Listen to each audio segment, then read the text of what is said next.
Okay, quick update. Since the last video of this 2007 GMC Yukon, I now have the front bumper back on it, and I had to take a heat gun to that bottom plastic filler panel. It was all warped out of shape. Somebody hit something pretty good, and I put the new chin spoiler on it, and then there was a piece of plastic bracket. Well, it was this one right here, actually. And if you guys don't think it's cold, it's freezing out here. That's all. But this was a broken piece. I think I showed you, maybe I didn't show you on another video, but it had several broken pieces on it. So I replaced all that. I've actually been driving this. I've got over 30 miles on it. I know the camera's shaking because I am. But this is going to be a true definition of a cold start. The reason the wrenches are out here, I'll show you here in just a second. God, and it's cold. And that right there is the reason. But all right, let's see. Like I said, it is cold. Turn the heater off here.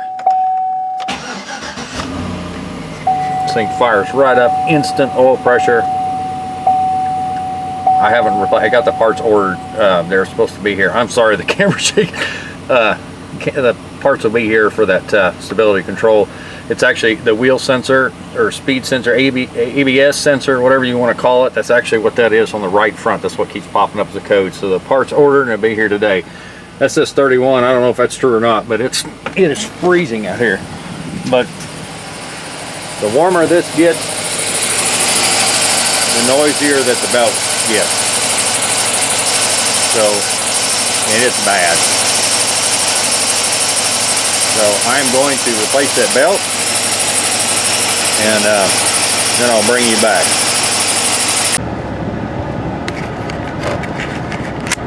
Alright, I'm open the lens cover. Hope it's going to focus right away. But thought I'd just do a quick video of it going down the road. I just changed the belt, serpentine belt on it.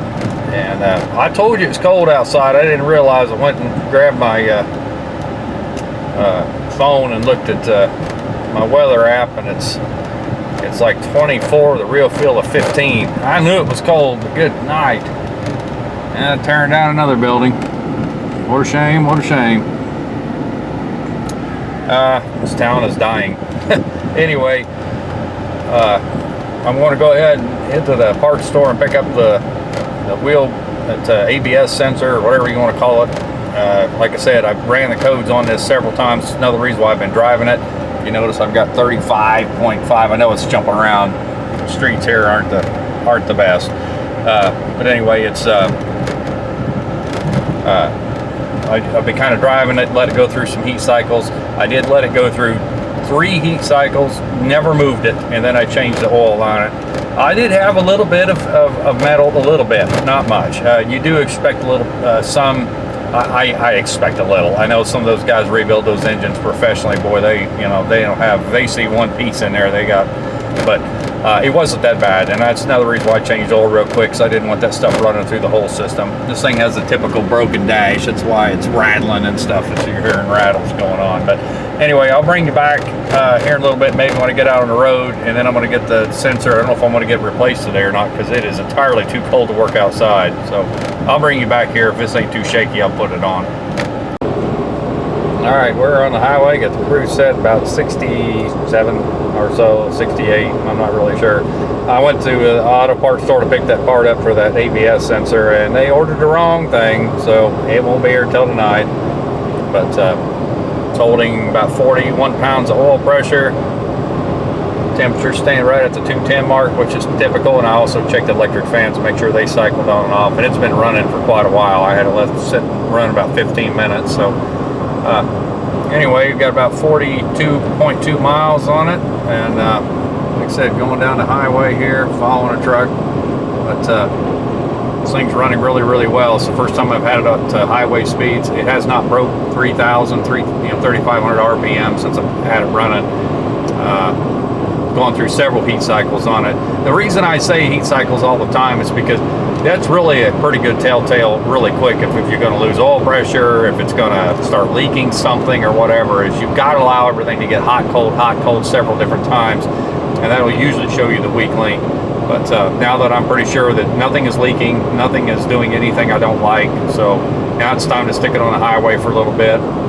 And since that part won't be until late this evening, I may just wait till tomorrow and go get it and put that sensor on there. I may change oil on it one more time, drive until it's like got 70 miles, 80 miles on it, and I may change oil one more time and check it out just to make sure. I know it's kind of expensive, about 40 bucks to change oil with using Mobil 1 and a Mobil filter, but it's more of a just an assurance. I want to check, I want to make sure. I know that's why a lot of people use break-in oil and stuff like that, but like I said, that's the oil that's going to be in it for the rest of its life, and well, at least as long as they own it. I've already told them that's what I prefer them to use. I'm not saying it's the best oil. I'm not saying that you have to use it. That's the oil I use on almost everything. With the price of it being almost exactly the same now as everything else, it's kind of stupid not to, not to use a quality, good brand stuff. So I'm also at highway speeds here to check that active fuel management, make sure it's cycling. It just started up a hill and I heard it kick it off, so I know that it's working. This isn't like it was in that SS Impala that had that DOD. It actually, I can feel it kicking in and out even without the exhaust on it. This one I can't really feel it. So it's kind of interesting. They've obviously made a change when they stopped calling it DOD and went to active fuel management. Displacement on demand to active fuel management. They must have done something else, because I don't feel it cycling on and off like I did on that SS Impala. So I imagine if you had an exhaust system on it, you could probably hear it. But anyway, it's finally starting to read pretty close to what it is outside. 26, like I said, it's breezy too. We're in Kansas, what do you expect, But all right, I'm going to turn up here, and I'm not doing anything really dangerous. I'm holding the camera with one hand. I know I shouldn't be doing that, but I think I'll turn here and start back on some back roads, 50, 60 mile an hour. You know what? I'll just turn around, just go back the other way. But all right, guys. Till next time. I'm not sure. I'll probably put another video out on this once I get that. Get that fixed, because I don't like dash lights on at all. Don't care what they are or whose they are. I don't like them.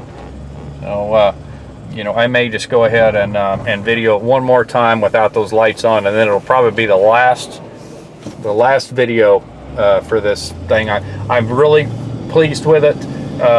Today is the 16th of December, 2019, and I know that I am way behind on the video part of it. I think I just put a video out today, and I think at this time we were inspecting the bearings, the main and rod bearings on it. That's how far behind I am. I had to work 7 in a row, 12-hour shifts, then we were on vacation for over a week, and the weather has not cooperated. So that's the reason I just have not had time to keep after this stuff. But looks like I got something on the lens on my camera too. So anyway, guys, till next time.